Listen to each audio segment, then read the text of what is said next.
Hello everyone, welcome back to our another mini blog. আগের শর্টসে আমি তোমাদেরকে দেখিয়েছিলাম আমার বার্থডে সেলিব্রেশনের কিছুটা পার্ট, আর এই শর্টসে আমি তোমাদের সাথে শেয়ার করব বার্থডে দিনের সন্ধ্যাবেলায় আমরা একটু ঘুরু ঘুরু করতে গেছিলাম সেইটাই। আর এই সুন্দর ড্রেসটা আমার মা আমাকে জন্মদিনে দিয়েছে। প্রথমেই চলে আসি শিবতলা, সেখানে প্রণাম করে নিই। সকালেই আসতাম, বাট সানুর অফিস ছিল তাই আসতে পারিনি, তাই সন্ধ্যাবেলায় মহাদেবের কাছে জন্মদিনের আশীর্বাদ নিয়ে নিলাম। এরপর চলে আসি জাংশনে।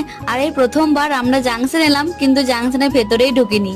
আমি কোনো একদিন সানুকে বলেছিলাম অনেকদিন কেএফসিতে খাওয়া দাওয়া করা হয়নি, একদিন কেএফসি যাবো দুজন মিলে খাওয়া দাওয়া করতে।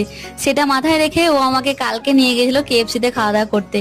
আর কাল কেএফসিতে ভিড়টা অনেকটাই কম ছিল, তাই বসার জায়গাটা বেশ ভালো মতো পেয়েছিলাম। অন্য সময় এত ভিড় থাকে যে বসতেও ঠিক মতো পাই না। আর এদিকে ইনি ফোনে ব্যস্ত থাকে সবসময়ই, আর আমি কিন্তু খাওয়াতেই ব্যস্ত। সো এরকম ভাবেই আমি আমার জন্মদিনের দিনটি কাটিয়েছিলাম। আজকের মতো এইটুকুই, দেখা হচ্ছে নেক্সট মিনি ব্লগে। ততক্ষণের জন্য সকলে ভালো থেকো, টাটা।